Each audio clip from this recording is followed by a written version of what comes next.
everyone, this is Sylvia here today, and I would like to make a brief introduction of the ToAuto wax melters. And we can see this one is our 4-liter model, and this one is 5-liter, this one is 8-liter. These three are with mechanical temperature control, which means you have to control the temperature by twisting the knob. But for these two, these are the digital model, set the temperature very conveniently. You can see there is a display here. You can set the temperature here, and you can also monitor the temperature here by this display. This one is our 10-liter model, and this one is the 50-liter one. And you can see we have some containers here, and all of them are with 20 milliliter capacities.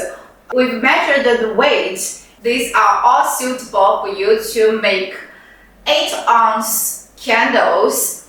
So for this 10-liter model, you can make 80 pieces of 10-ounce candles. We want to recommend you to choose the 10-liter model to start your small batch candle making.